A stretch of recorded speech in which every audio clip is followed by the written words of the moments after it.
hot in here? You don't think so? Is it hot in here? Yeah, it's fine. It's hot.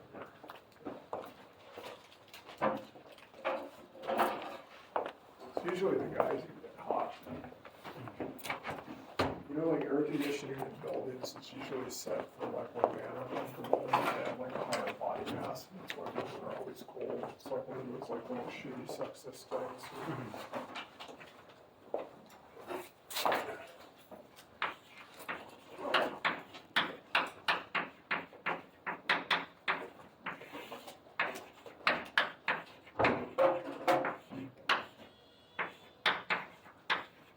I already talked about that.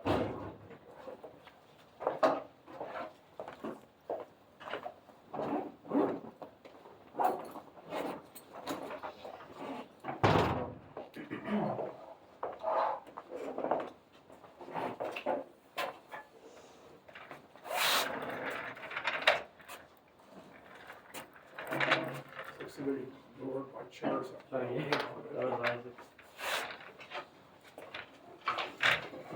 There we go.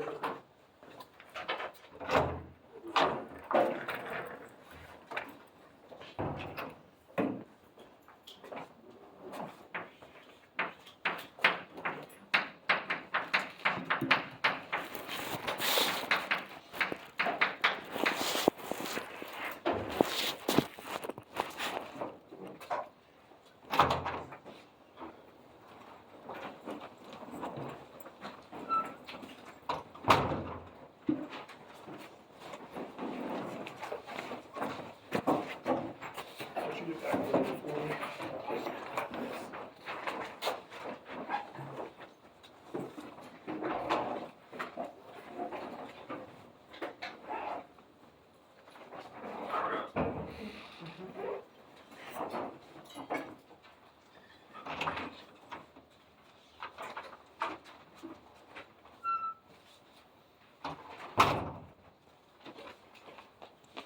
All right, guys. Just make sure everybody knows what's happening on Thursday the 22nd. Exam. Okay, what's happening on Tuesday the 20th? Yeah, so, well, I mean, there'll be a video. It'll be exam review. Because at that point, we should have been through everything. So it'll just be. So that's kind of unfortunate timing, but I'll put a video up to help you get ready for the exam. Okay. All right. So, what were we talking about on Tuesday when we stopped?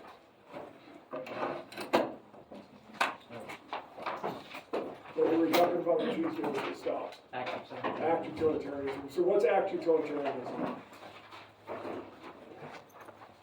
What is act utilitarianism? Come on, don't tell me you guys forgot this since Tuesday. Come on. All right. It's not the rules that matter, it's just the consequence, just getting the consequence. Okay, good, right. So there's no rules. It's the consequences of your actions that matter, okay? So how do you decide, if you're an act utilitarian, how do you decide what to do? Consequences of an outcome. Consequences of that act, right? So you take it one act at a time, right? That's kind of the key part. That's kind of the key thing that defines act, or kind of like basic utilitarianism, right? Everything's one action at a time, right? What are some of the good points about it? Why do people like it? Why are some people act utilitarians? Yeah, Max. It leads to better net outcomes. A lot of people say that it leads to better net outcomes, right? Because you're taking everything on a step-by-step basis. Can you imagine, what's a situation where you may want to break something that most people consider to be like a moral rule, but it seems like it's going to make the world a better place to break that rule? Can anybody think of a situation like that? Sure, Max. The inquiring murderer. Sure. Does everybody remember the inquiring murderer? Because what do you have to do? What's like the right thing to do in that situation? Lie. Okay, is lying normally considered a good thing to do? But a utilitarian doesn't care, right? An act utilitarian doesn't care, right? What do they care about? Net outcome. Yeah. Net outcome, good, yeah. Okay, so that's like the main reason people like it. What do some people kind of like not like about it? Yeah, Megan? It's too demanding. Student, okay, that's really good. Can you explain a little bit what you mean by that? It's too demanding because it requires you to, your impartiality is too strong. So like kind of, when you have money, you're like, oh, instead of doing it, like buying, you said buying a beer, Yeah, giving it to the homeless or giving it to charity. right. Buying a horse, right? Yeah. So like, you know, you gotta be really, really impartial in this. And if you're a real act utilitarian, if you take this theory to where it's kind of guiding you to go, you have to be like really impartial in your use of resources, because if you have any surplus, what is better? You using that surplus on yourself or your friends or your family, or you giving it to somebody who really needs it? It's giving it to the person who really needs it, right? Because $1 is going to go a lot farther for like somebody in Somalia who's about to starve to death than it's going to go for you, right? But like, we all kind of recognize that we got some obligation to everybody, but a lot of us feel like, you know, you got to keep some stuff for yourself. That's what makes life worth living, right? Okay, so some people don't like act utilitarianism because of that, right? So an act utilitarian, they basically can kind of like, they kind of have like three responses, right? They can say like, oh yeah, I guess utilitarianism wasn't right. There should be like some other kind of theory. They can kind of stick to their guns and be like, no, it's like your intuition about what's wrong and right. That's messed up. It's not our theory. Our theory gives the good guidance, right? It's kind of like your moral intuitions that are wrong. Or what's more common is that they'll kind of give their theory, they'll kind of start to modify utilitarianism and try to kind of like stick with the basic idea of utilitarianism, but kind of get like a better theory, or, you know, like a theory that's kind of gives better guidance, they feel like, all right? So does everybody kind of understand what I mean by that? All right, so the most common alternative to act utilitarianism is what's called rule utilitarianism, all right? And rule utilitarianism says that the morality of actions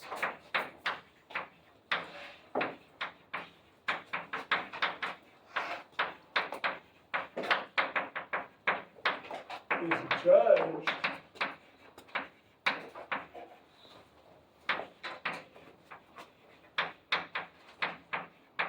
by reference to a set of rules, all right?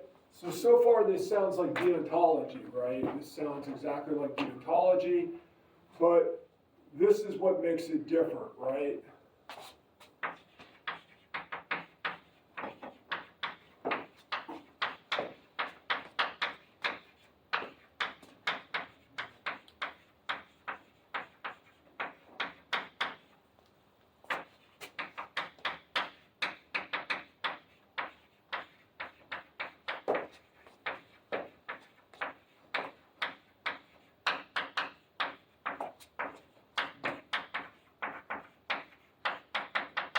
So it is a bit like deontology, but it's different in the way that the rules are selected. The rules are picked out in a distinctly utilitarian way, all right? Okay, so as you know, we talked about last time, act utilitarianism, it's often called basic utilitarianism. And when people think about utilitarianism, they're talking about act utilitarianism. If they just say utilitarianism, they mean act utilitarianism, okay? Rule utilitarianism, it's a refinement of the basic theory. It's intended to get past some of the problems that we were just talking about, right? Like these problems that come with act utilitarianism. And the idea here, it's still a pretty simple idea. You let your actions be guided by rules, just like you would with like an old-fashioned, like pre-utilitarian system. But the key difference, like I said, is that in rule utilitarianism, those rules are chosen by how much good you foresee having that rule is going to bring about, and that's the only way that you choose your rules, okay? So it's important to keep that difference in mind, because easy to get this mixed up with deontology, all right? On the last time I taught this class on the exam, on the first exam, that was the most common mistake, was that people were getting deontology and rule utilitarianism mixed up and like talking about them as if they were like interchangeably, like they're the same thing, okay? They're not. That may make more sense. We're probably going to get a little bit into deontology today. It'll make more sense when we start to talk about deontology, right? But a deontologist, they usually pick rules based on moral principles, like things that are intrinsically wrong, or they're just like, that's just a bad thing to do, don't do it. This is a good thing to do it. A utilitarian, like, no, you know, nothing is wrong and right on its own. It's only wrong and right because of the consequences that it has.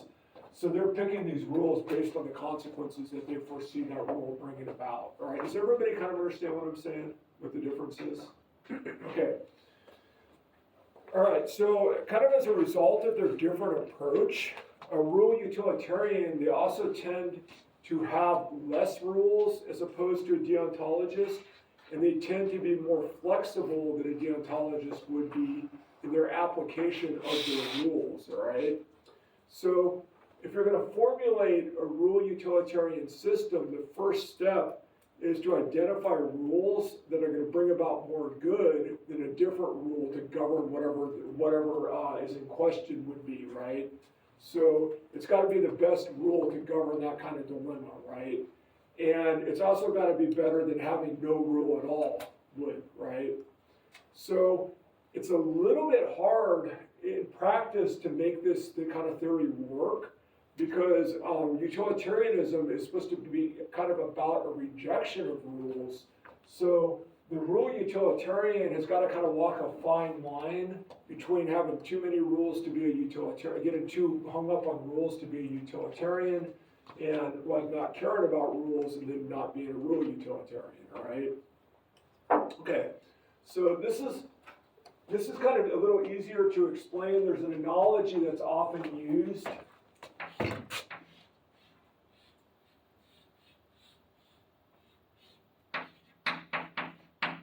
Okay, so a stop sign is like rule utilitarianism, and act utilitarianism is more like a yield sign. Okay? So, a stop sign, what does that tell a driver to do at an intersection? Stop, right? And there's no, it tells you exactly what to do, right? It tells you exactly what to do at an intersection, okay? What does a yield sign tell you to do at an intersection? Yeah. So, somebody raise their hand and tell me. Carly, I'm sorry, everybody was talking at once. Carly? Make sure that nobody's coming and making it up. Okay, good, yeah, so you gotta use your judgment, right? Yeah, exactly. So, everyone might agree, in a perfect world where everyone is like a great driver, would you need stop signs at all? Yeah, probably not, right? Like, you know, and you just put yield signs everywhere, and then that would be the best possible world, because then everybody could just drive around. You'd never have to stop. You just kind of slow down as needed, right? That would be optimal, right? And then everybody would get where they're going really fast, okay? But do you think you could actually have a world with no stop signs? Okay, why not? Yeah, Carly? People don't understand what yield means. You don't understand what yield means? Yeah, sometimes, right? Yeah. Every road is different. Every road's different, yeah, there's that too, right? When you say people don't understand what yield means, you mean like literally like they don't know what the word means, or like or what do you mean? I guess they're not good at driving and they don't understand the rules about driving. Yeah, that's So the big. therefore, you need stop signs to tell them. Yes, that's the big thing. People are not perfect drivers, right? You know, if they were, you'd just have yield signs, right? But people are not perfect drivers, right? Their judgments, now people's judgments are not that good, right? And, you know, if you really want to have like a safe world, sometimes you're just going to need stop signs, all right? So that's kind of the rule utilitarian way of thinking, all right? Does everybody kind of understand that? All right, so the act utilitarian thinks that leaving things up to individual discretion, that's going to result in the most possible good in the world, right? the rule utilitarian, they would agree that that would be true if people had the wisdom to always make good decisions and they always had the time to think things through and make good decisions, right? But as a matter of fact, neither one of those things are true, and so we're just oftentimes going to need guidance. That's why we need stop signs, right? So to kind of continue the analogy, is a stop sign an absolute rule? Like an unbreakable rule, are you sure? Like nobody can go through a stop sign? Is anybody allowed to go through stop signs? No. Are you sure? What about a cop with those sirens on? Yes. The ambulance with sirens going? Yeah, right, okay.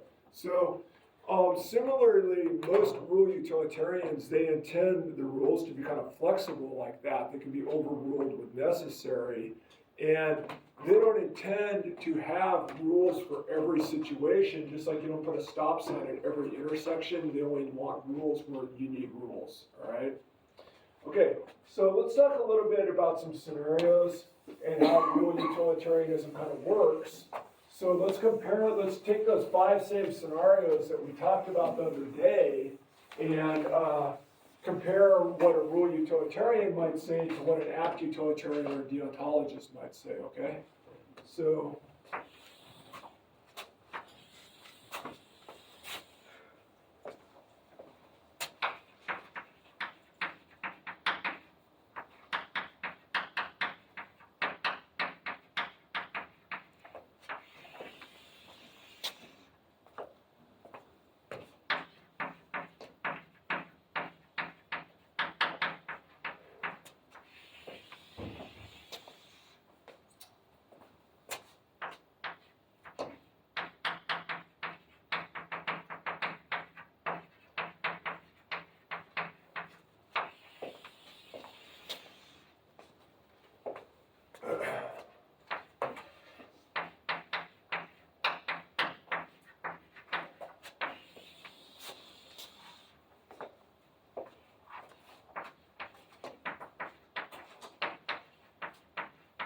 okay, so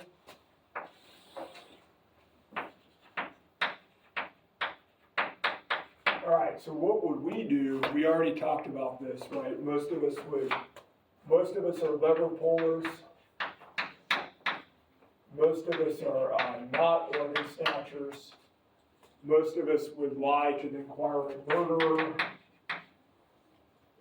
Most of us would not execute. Do you guys all remember these? Yeah.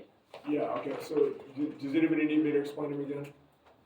Okay, so most of us would not execute the person in the judge scenario, and kind of by a narrow margin, most of us would screw our friend over, right? Most of you would be in the army, what they used to call a buddy fucker.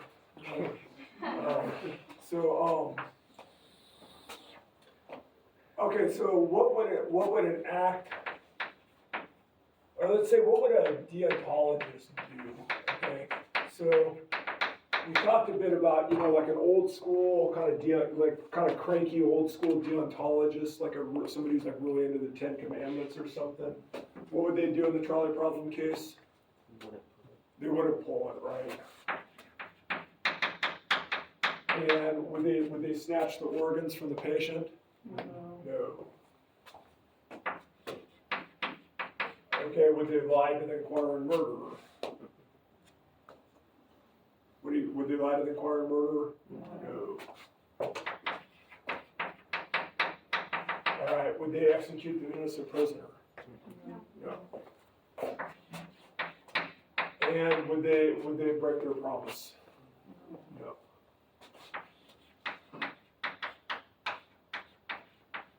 Okay, so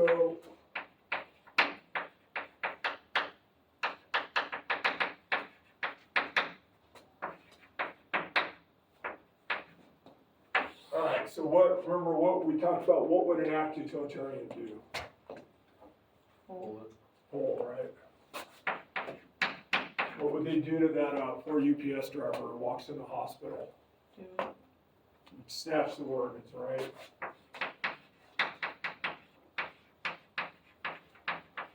Would they lie to the inquiring murderer? Yeah. Would they execute the innocent prisoner? Yes. And would they break their promise to their friend? Yeah. Yes, because it's making more people happy. Right. Okay, so you can kind of see, you can compare these two columns. They match up here, they don't match up here, they match up here, don't match up here, and they kind of they match up here depending on how you voted on that, all right? So does everybody kind of remember that? Sometimes utilitarianism is doing what we want, sometimes it doesn't.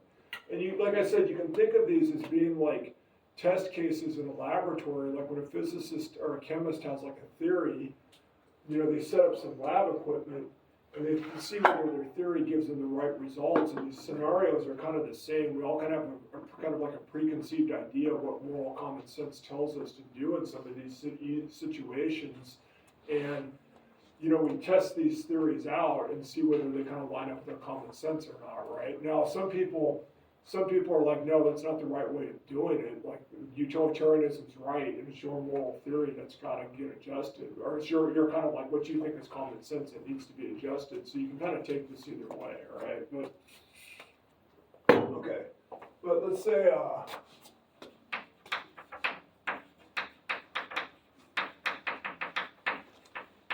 okay, so let's think about this, all right? What do you think a rule utilitarian would do in the trolley problem situation? What would be a good rule? So if you're in a dilemma like that, what would be a good rule to have to like govern that kind of situation?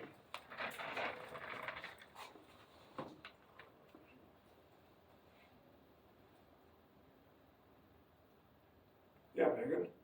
Don't kill more people than necessary. Yeah, that would be a good rule, right? If you can't save everybody, save as many as possible, right?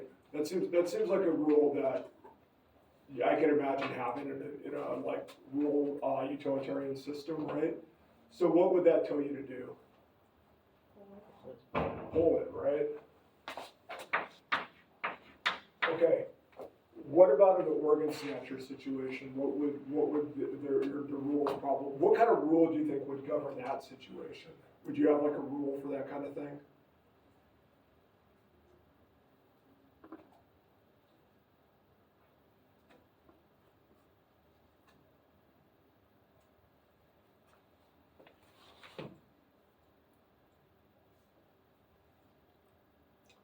Okay, are there rules governing the interaction of patients with doctors?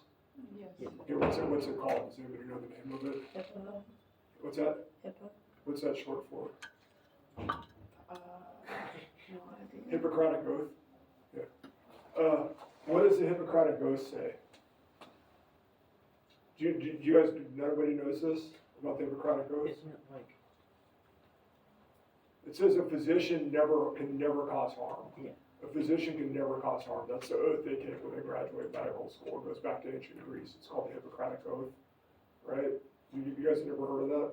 yeah, Okay, so that's why a physician is never supposed to harm a patient under any circumstances, right? It doesn't matter what else is going on. It doesn't matter. It doesn't matter if that guy just killed their kid or something. They're not supposed to harm them while they're having a patient-doctor interaction, okay? That's why it's controversial when they have like doctors involved in like executions, right? Or medical euthanasia, right? Okay. I don't know, but do you guys think the Hippocratic Oath, is that a pretty good rule? Okay, so we may want to keep that, right? So what would that tell them to do in that situation? Don't do it, right? Okay. Let's think about the inquiring murderer situation, right? What's a rule that you might want in that kind of situation? Yeah, Carly? Like, you can only lie if it, like, the greater good is benefited. Only lie if like the greater good's benefited. That's a potential rule, right? Okay, so does everybody like that rule? Okay, what would that tell you to do here? Lie. Okay. Okay, so what about here? What kind of rule do you think would you have in that situation?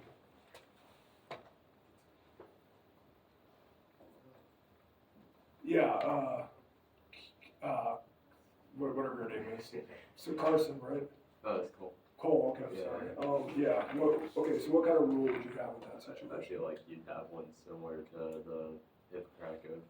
Yeah, like judges have like professional ethics, right? Right, and they're supposed to decide like based on the law and the fact of the case. You know, they take all these oaths, right? And do you think that those oaths would allow them to execute like an innocent person even if they thought they could do better? Okay, so do those seem like good rules to have? Okay, so what do you think of what do you think a rule utilitarian would do in that situation? What's that? It wouldn't Don't count. do it. No, they wouldn't do it, right? Okay, last case, all right. What kind of rule do you think you might have in that situation?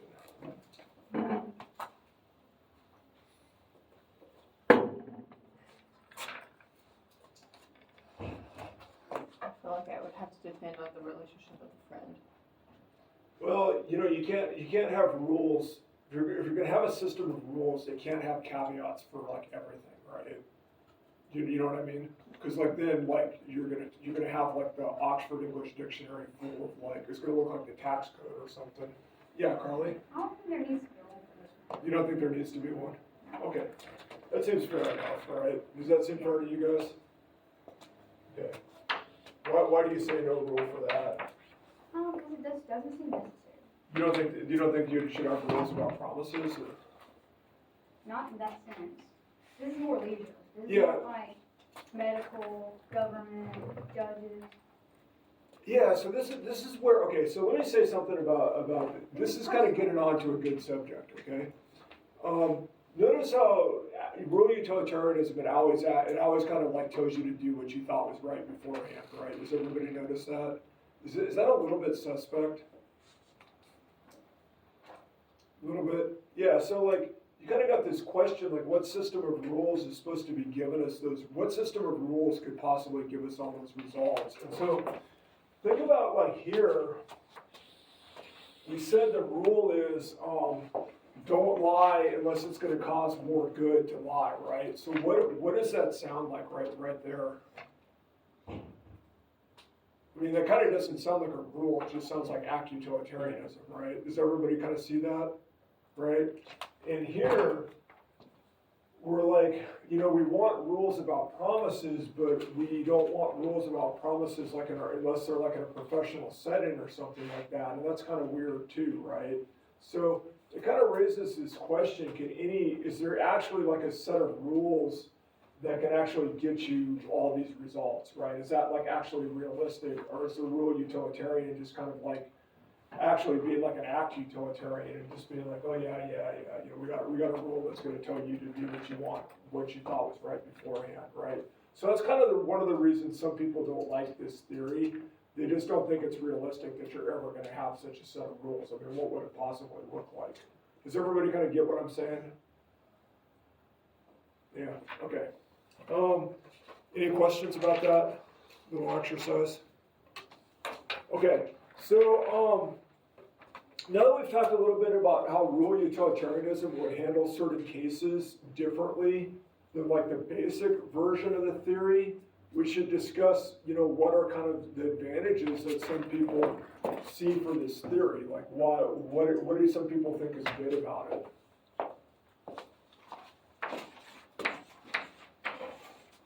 What do you think might be better about rule utilitarianism than like other kinds of theories, like either like People are held accountable for their actions.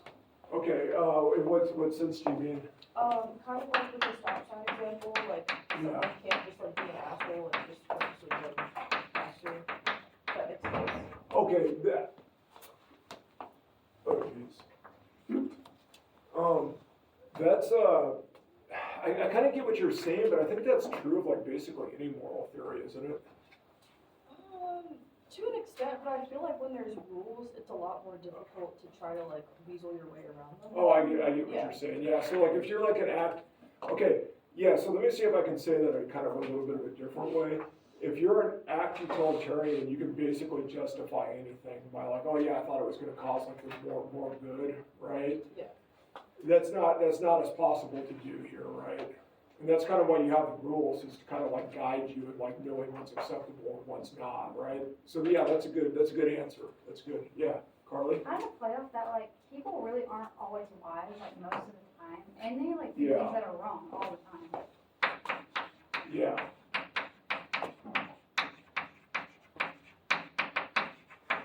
Okay, so that's a good thing. You know, like people are dumbasses. They need, excuse me, I'm just gonna like kind of foul like with me today. People need guidance, right? They're not always good judges of what they should be doing. So the question is though, if you think like that, why shouldn't you be like a deontologist? Should you be like just a deontologist? Is that? I said, what do you mean? Well, I mean, if you think people need guidance, so, you know, a real utilitarian, they want to give people guidance, but not necessarily as much as like a deontologist, where they just have like rules about what's intrinsically wrong or right, you know? Yeah. So there's always this kind of question, like if you like rules for the purpose of guidance, like why shouldn't you just be like a deontologist? But I do get what you're saying. I mean, I guess you could also, like, play free will into it, like, people still need free will. They need some. It's a better balance. Free will is not exactly the word you're looking for. It's got kind of a technical meaning that we'll talk about after the exam. But I think people need some room to exercise their own judgment. I think is what you mean, right? Yeah, and people don't Yeah. grow if they don't make mistakes, so, like, if we don't give them room to do that, then we're not gonna evolve. Okay, yeah, cool. Yeah, that's a good answer. God damn it, cool. Yeah. Well, I guess, I mean, going on to that, it's just more flexible than deontologists. Like, it's more like an outline as opposed to like step-by-step instructions. Okay, so it's like kind of it's more flexible than deontology, but less flexible than act utilitarianism. So it's kind of in that sweet spot. Yeah, a lot of people like that, right? Say just flexible enough. All right. So I'll say a couple things, a couple reasons people like it. All right. One reason is some people are just really confident in it because it passes all these tests, right? They're like, whatever kind of dilemma you can imagine, it's going to give you the result that kind of lines up with your common sense, all right? And we kind of saw that, right? And now it's kind of like it corresponds to what we thought was most people think is the right answer, okay?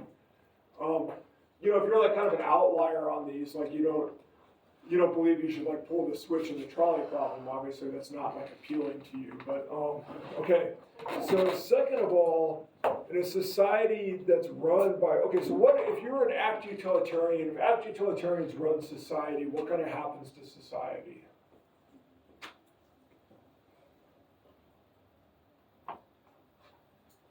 Yeah, Carly? I think they just kind of do whatever the culture wants. Well, sort of. Well, whatever they think is good. Yeah, sort of, yeah. So it could like vary from culture to culture. Well, sort of. I mean, utilitarianism is going to vary from place to place to an extent, because different things may bring about the most good in various places.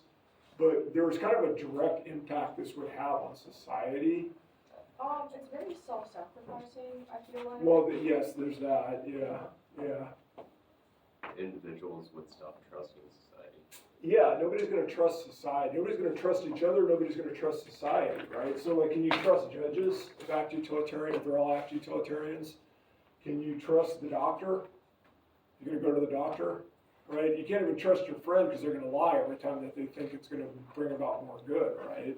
Okay, so rule utilitarianism, it does not undermine trust.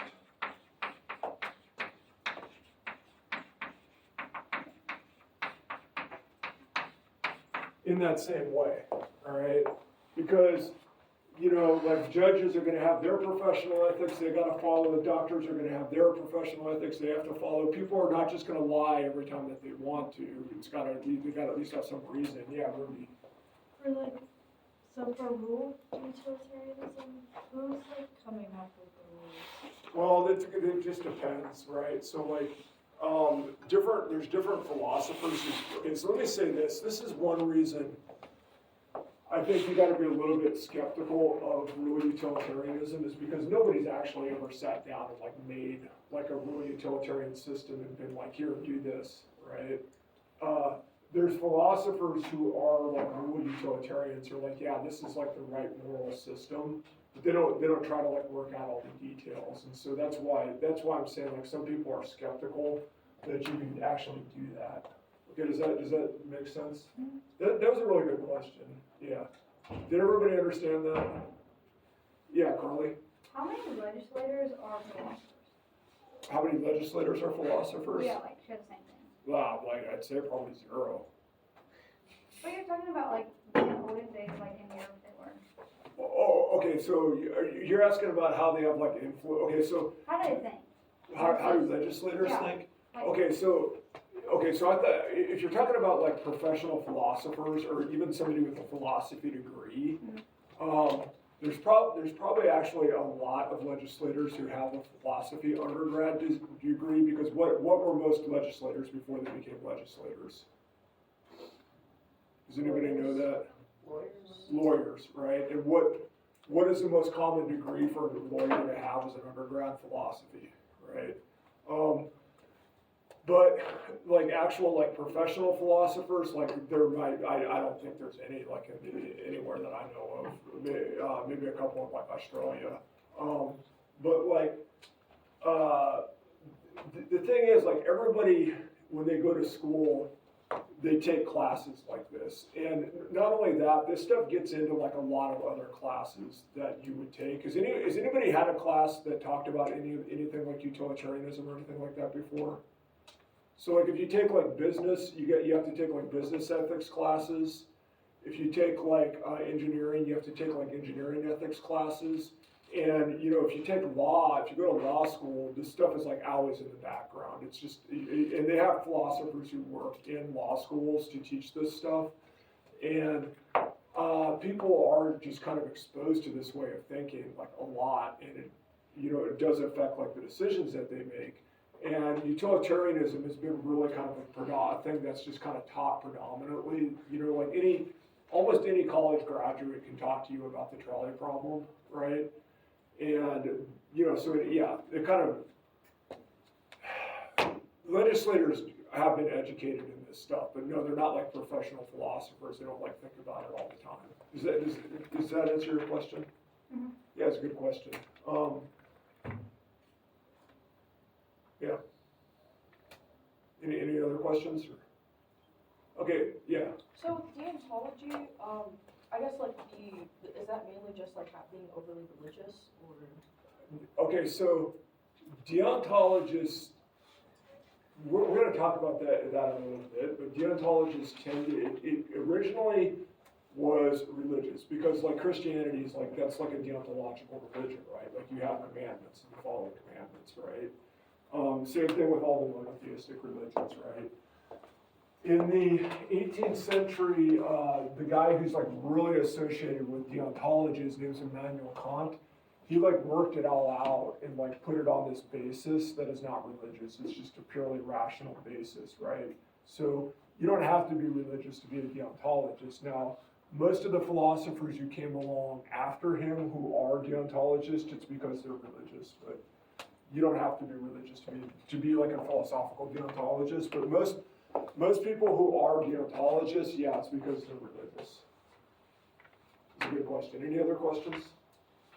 And some people who are like really libertarian, they're also deontologists, and that sounds kind of weird, but I'll talk about how that works out later. Yeah. For the majority of philosophers who like are religious, do they separate it, or is it like heavily influence their philosophy? It depends. I've seen it both ways. So we're gonna. I had like this. Like I worked with this guy at the University of Maryland. Like he was like really religious. You never know it. But I mean, you could kind of. Or he didn't really talk about it. So like I didn't know until he just mentioned it one time. And I you can kind of read between the lines. He wrote like these papers about the ethics of abortion and stuff like that, where he always kind of has like the stance you would expect from a really religious person, but it's not the way he argued was just totally rational. He didn't bring religious principles in at all.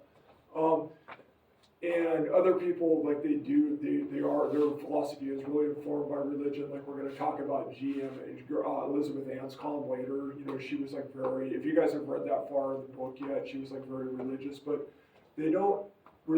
philosophers who are religious, they don't appeal to religion to solve these kind of issues, right? So like the reason for that is, there's two reasons. One is there's that whole euthyphro question, right? So they know that the right way to proceed in ethics, it's not to ask like, hey, what is God telling us to do? It's to ask like, what rules is God, what kind of like standards is God referencing to make these commandments? And that's what we should look at, because that'll help us to resolve situations where we don't have like direct guidance from like the Bible or something. Yeah. All right. Does that answer your question? Good. Any other questions? Okay, good. I mean, questions are good. Like, I'm glad that kind of helped you to understand what we're doing here. Okay. All right. So anyway, it doesn't undermine trust. Okay. And finally, act utilitarianism has got this problem where it's too demanding. It requires total impartiality. Rule utilitarianism does not require that.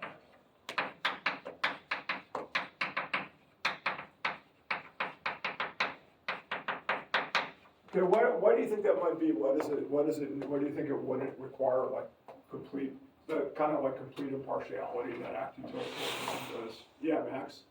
I didn't think of that. You just raised your hand. I thought I had the answer. Yeah, sometimes that happens, man.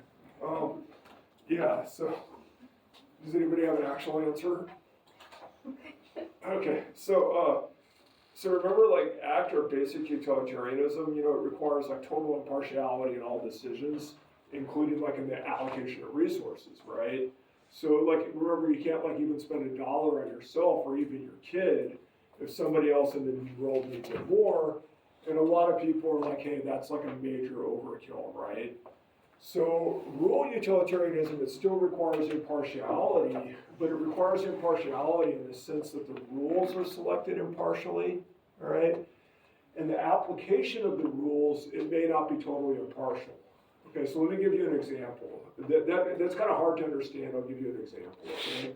So consider a rule, and the rule says parents have a special duty to their child, okay? Does that sound like a good rule? Okay, does it sound like an impartial rule? Could be. What's that? It could be. Yeah, so the rule itself is impartial. It's selected impartially, right? Because it applies to anybody who's a parent or anybody who might become a parent, right? And, and it definitely seems like that rule is going to increase the overall good because children require a lot of specialized care from like people who are just devoted to their welfare, right? So that kind of rule seems like the best way to ensure that society is going to run smoothly, that the next generation gets a good upbringing, and so on and so forth. And it's selected impartially, and it maximizes. Yeah, Ruby? So what happens if like your kid is on like the tracks that if you pull it, it's gonna hit your kid, but you're not supposed to kill? That's a good, okay, if you're like a rule utilitarian. So a rule utilitarian, it depends on exactly how you work this out and exactly what the rules are. Most rule utilitarians would probably say, no, you have like a special obligation to your child that you don't have to other people. So would like some rules come before? Yeah, so rules would wind up having to be ordered. And that's another place where this gets kind of difficult, is rules can kind of come into conflict with each other, right? So what do you think a rule utilitarian would do if two rules are in conflict? There's a rule to try to figure out which rule. Sometimes, right? And sometimes they're just got to do what they think is going to cause the greater good, right? So like the rule that's going to increase the good is got the precedence. So that was one of the criticisms of like utilitarianism originally was this guy said like, look, if there's like a burning building and like your kid was, there's a bunch of kids in there, including your kid, somebody who like ran in there and they just like grabbed the first kid that they found and ran out with them instead of looking for their kid, even if they weren't guaranteed to find their kid. Like, would you think that was like a good thing to do, or do you think that was like bad? What would most of you say? Do you understand what I'm asking? Like, what would you say about that? Neither is bad. What's that? I feel like neither is bad. You know, a lot of people say like somebody who just got the first kid that they found and like left their kid in there, like they would be like a moral outcast. Like people would think that was like a really shitty thing, it's a really bad thing to do. You know, a lot of people kind of have that feeling, right? So, Ruby, you're asking like a really good question. It depends on exactly how you work out your system of rules, that your rule utilitarian system. Some people would say, look, your obligation to your kid overrules like anything else that might be going on. Some people say, well, you know, you have an obligation to your kid to an extent, but it doesn't go all that way to like sacrificing other kids for your kid, okay? So it just kind of depends. That was a very good question. Does everybody understand what she asked and kind of what the answer was? All right. So anyway, more kind of a less crazy, a less like hypothetical example. You know, this kind of rule, it might say like, look, if you have $1 and you want to spend that, put that dollar, you know, use that dollar for your kid to get them like new shoes or something, as opposed to sending that money to like Pakistan where there's kids without shoes, or we should say like Afghanistan where you have like kids with no shoes. Yeah, you can spend that money on your kid because that's your kid. That kid's your responsibility. The kids in Pakistan are not, right? But that rule would not really authorize like a really wealthy parent like buying their kid like a Rolex when you got starving kids, right? It's still a utilitarian way of thinking, okay? And you get down to like having your kid on the trolley train tracks, that's a really good question. It just kind of depends on what kind of rule utilitarian you are. All right, does everybody kind of understand that? Okay, so, all right.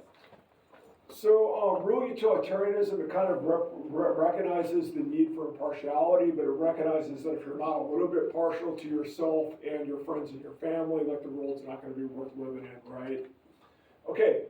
So, as we discussed a bit ago, when basic utilitarianism is criticized, they kind of respond in three ways, right? They can kind of give up being a utilitarian altogether and adopt one of the other theories that we're going to discuss later, like deontology, and then the three that we're going to talk about after the first exam.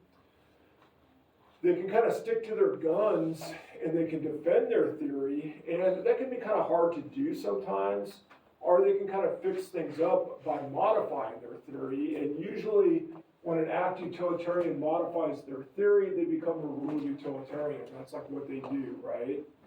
So, because they consider rule utilitarianism to be the best way to stay true to being a utilitarian, but to kind of avoid some of the bad implications of act utilitarianism, all right? Okay, does that make sense to everybody, kind of? Okay, so what do you think some of the problems might be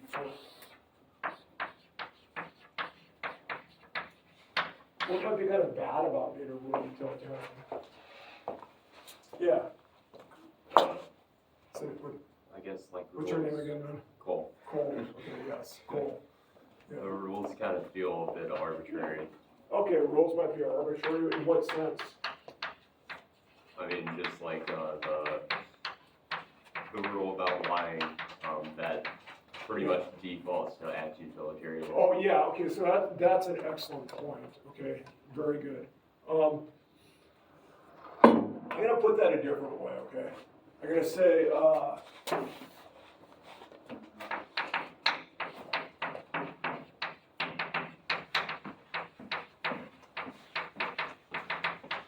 It's got a tendency to turn into something else. All right. Okay. So I'll say this. First of all, Act utilitarians, they like to say that rule utilitarians, they're irrationally deferent to rules, okay? So, as J.J. Smart was the guy who imagined you rescuing Hitler from drowning in 1930. He says that the problem with rule utilitarianism is what he calls rule worship, okay? So, they argue that rule utilitarians, they shouldn't have any special respect for rules. Like, you know, if you want a rule as like a good kind of rule, of, just like a handy rule of thumb to make like quick decisions, like, okay, that's fine. But if you follow a rule when it would bring about more good to break that rule, you're going against the whole point of being a utilitarian in the first place, right? Because utilitarian, they're only supposed to care about one thing, which is bringing about more good in the world, right? So another criticism, kind of along the same lines, is this. It's got a tendency to collapse into other theories, all right? That's how a philosopher would put it. They would say it collapses into other theories, all right?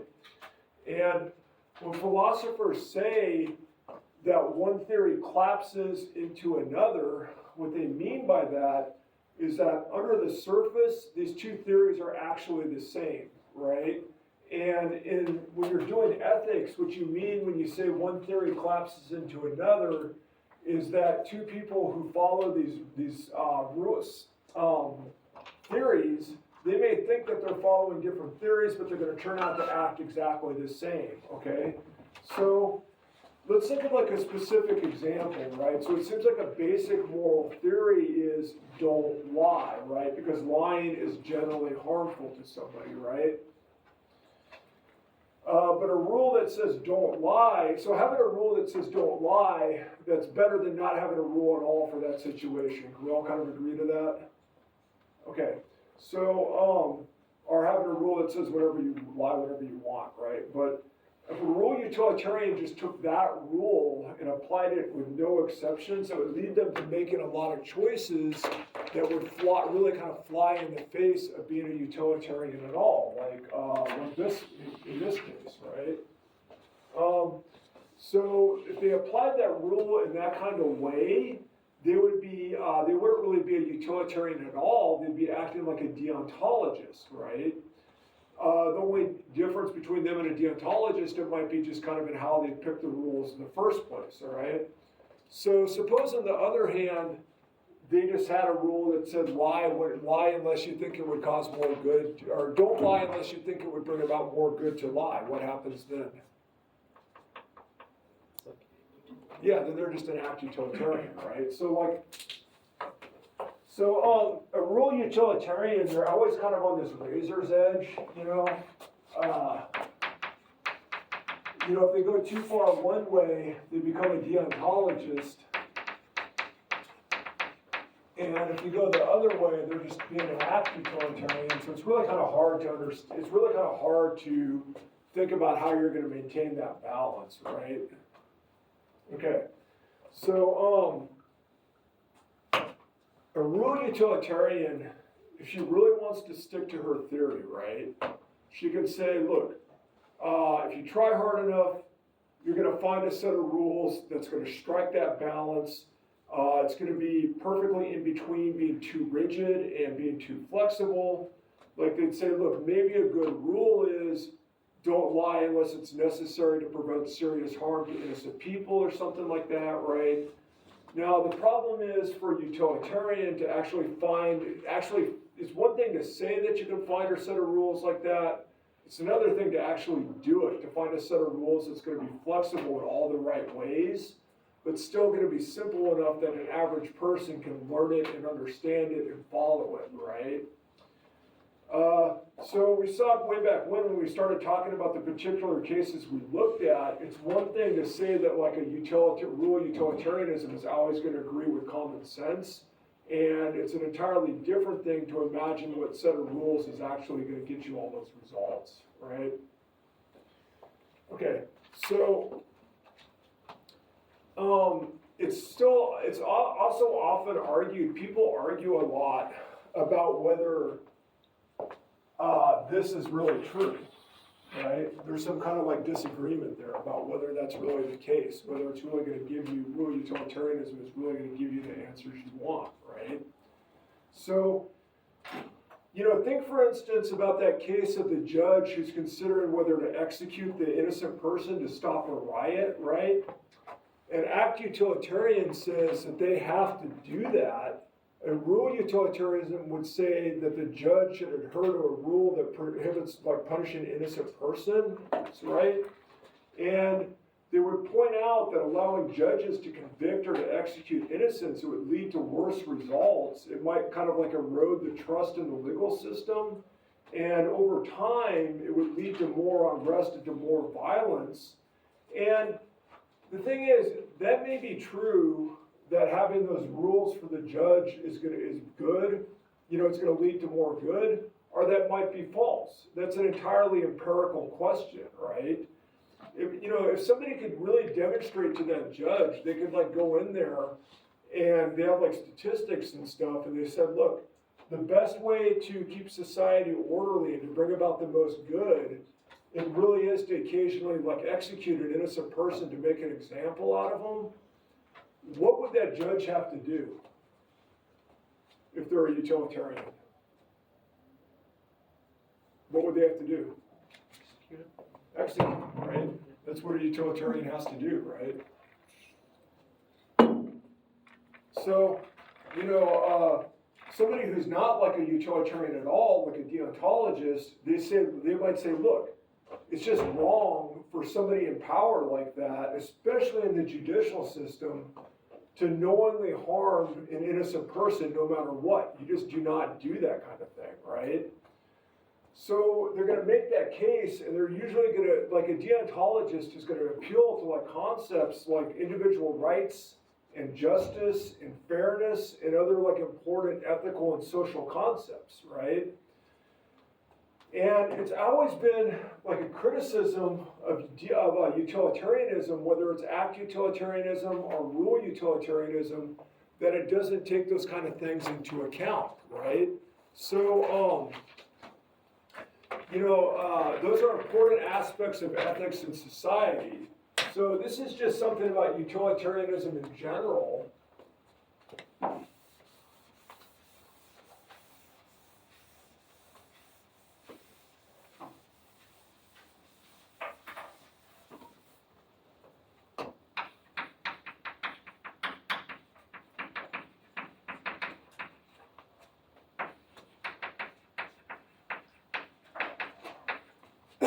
Is that it disregards like rights, justice, and other concepts that you might think are important.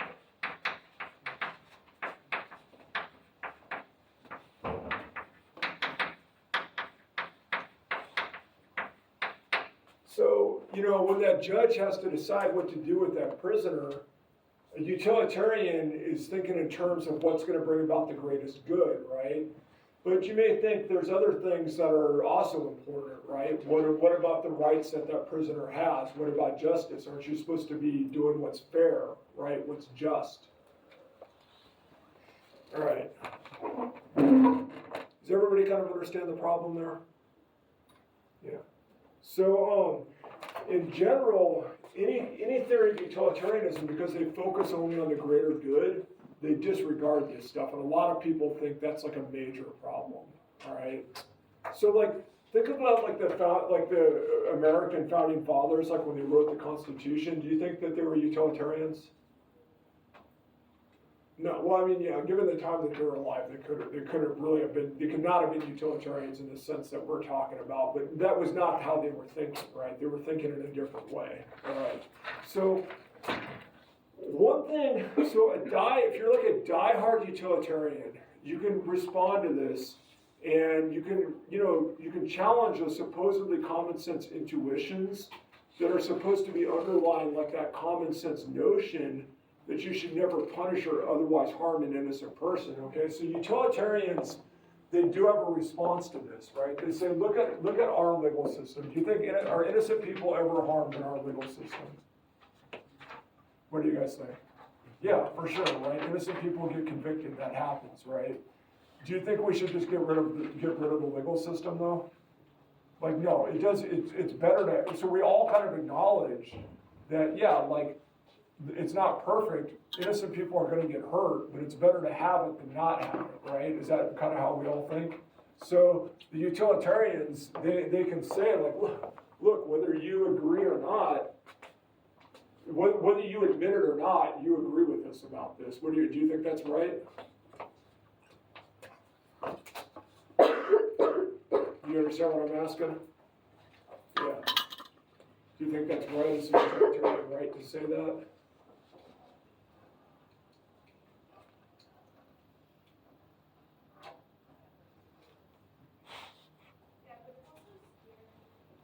Are you thinking like a utilitarian to have a legal system at all?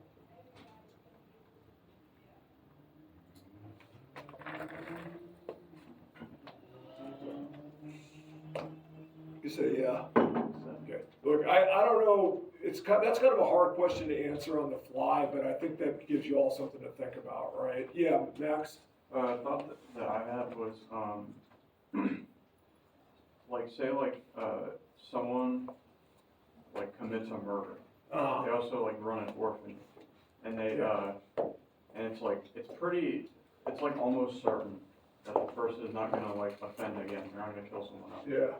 And so it's like, okay, so this person murdered someone, but, like, the right thing to do, like, if you think about it in a utilitarian way, I guess, would be to just, like, let them free, because then, like, there wouldn't be a bunch of kids, there would be a bunch of kids that had no one taking care of them, and it's like, they're not gonna murder someone else, but they still murdered someone. Well, I don't know exactly where you're going with that.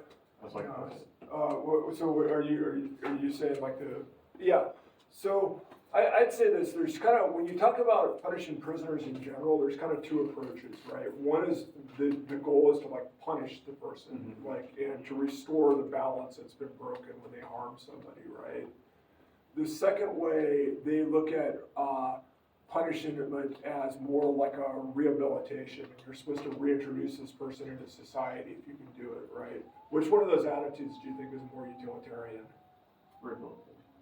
Rehabilitation, right? So deontologists would say like, yeah, you gotta punish that person no matter what, because they killed somebody, and it's not fair to that victim or their family, or just the concept of justice in general to let them know.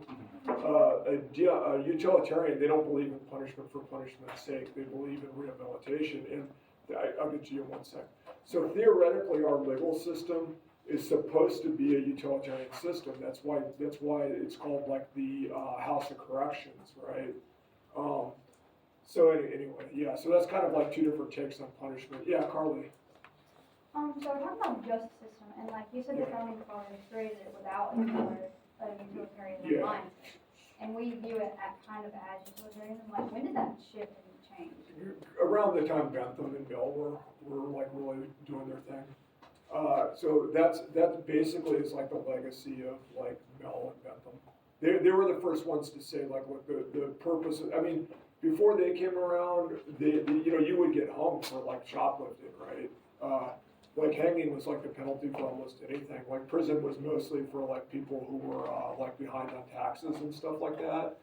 And they were like, no, it doesn't need to be like that. The purpose of the penal system should be to reintroduce people into society. But they also took it, you can take that view to extremes, and you may think that there's things that should be punished, and they didn't think like that. They're like, even if somebody's like a murderer, the goal is to like reintroduce them back to society, because if you hurt them, all you're doing is increasing the suffering in the world. You're not increasing the happiness, right?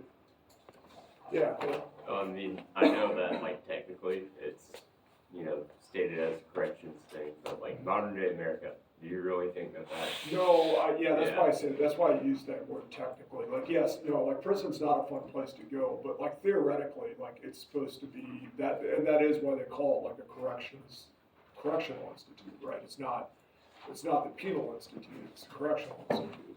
But yes, in practice, yeah, I don't want to go to jail. Yeah.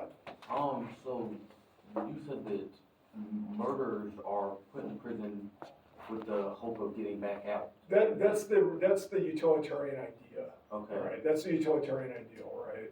Them being in there, besides getting hanged, is like it lessens the suffering? Oh, okay, so, I was gonna talk about this later when I talked about deontology, but yeah, these are good questions, okay? So a utilitarian says, if you punish a prisoner, right, you're not making anybody happy by doing that. All you're doing is you're compounding the suffering that has already occurred because of the crime that happened, right?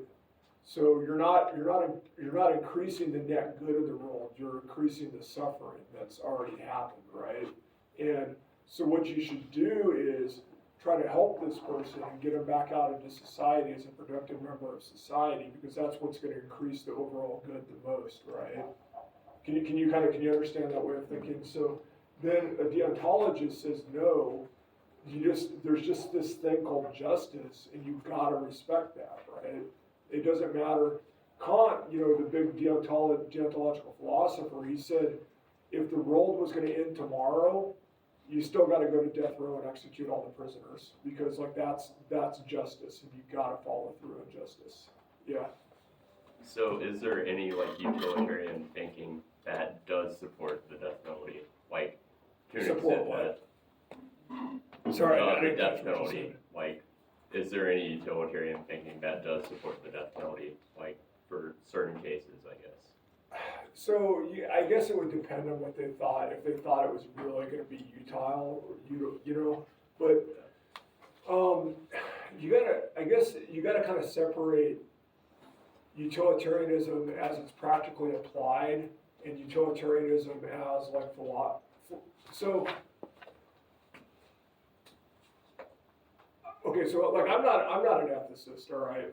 My specialty is something else, and I would say philosophers who really specialize in ethics, they can really get their head up their own ass and just get really into weird stuff. Okay, so they like to talk about these weird, these crazy thought experiments. What if there was this monster, and the monster got all this pleasure from eating people? Would you have to let the monster do its thing? And so oh, that's a problem for utilitarianism. And Bentham and Mill, they did not intend anything like that. This was supposed to be a tool of reform that was going to end slavery and stuff like that, because slavery makes people unhappy, right? And there might be a utilitarian who says executing, you could make some kind of utilitarian argument that executing innocent people might, even if you're going to execute innocent people, it might decrease the amount of suffering in the world overall, because it would discourage crime and stuff like that. I think most utilitarians would not think like that. Where do you think on the political spectrum most utilitarians tend to be? On the left or on the right? Left, yeah. So they're by and large not going to support the death penalty, right?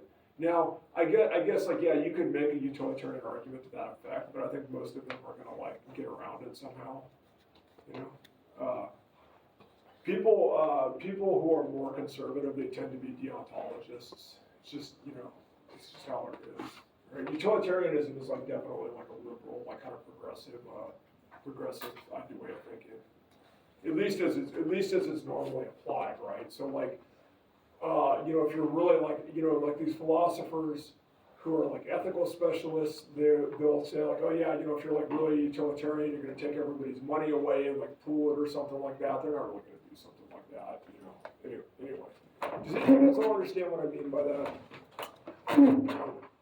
Philosophers, they get. Well, I mean, I am a philosopher, but ethical philosophers, they do get very wrapped up in taking these theories to extremes and being what happens if we implement this theory in its most pure form or something like that, and that's not what anybody's really trying to do. All right. Okay. All right. We don't really have time to get into deontology. I'm going to talk about something else for the last 5 minutes. Okay. So there's this question. I'm going to talk about something else for about 4 or 5 minutes, and then we'll give you back your quizzes and you can get out of here, okay? There's always this question,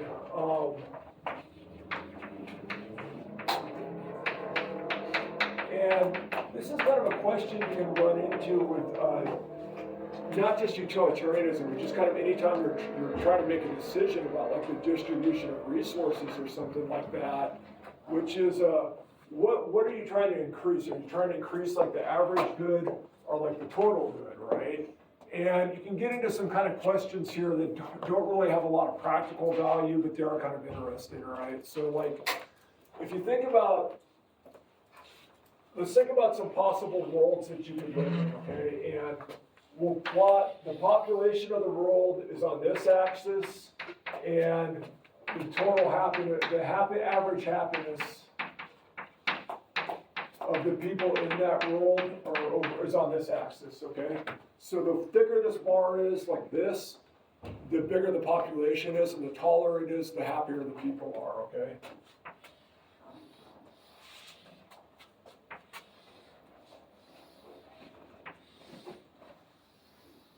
Okay, which one of those do you think looks like the best place to live? Happy. The left. My left or your left? Okay, so you want to, who said left? Who wants to live here? Who wants to live here? Okay, so most people would rather, it's got a smaller population, but the people are happier, so it seems better, right? Okay, if you were concerned with total good, where would you want to be? You want to be like over here, right? So think about, so like, say this world's got like 100 million people, right? And they're all like level, It's a small town. what's that?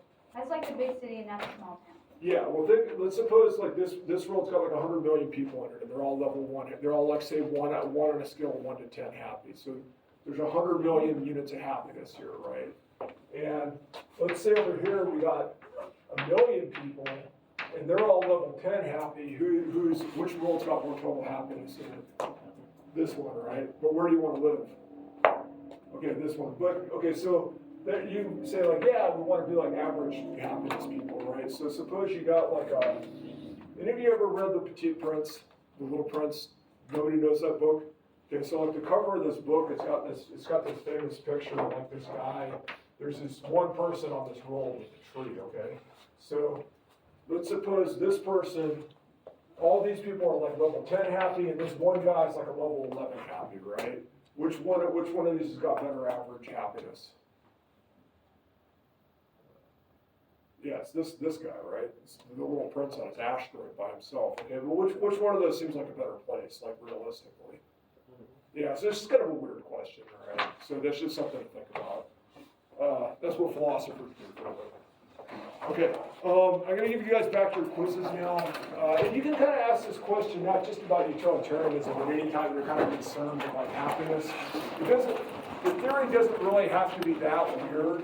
If there's like something you could do and it's going to benefit a lot of people a little bit, or you can do something else that benefit like a few people a lot, you can kind of ask like which one of those actions is better, okay, right? Okay, when you get your quiz, get your, these are study guides for chapters 9 and 10, so grab one each for each stack on your way out, okay? Jada, Alan. Jada, Alan. Mason Barber.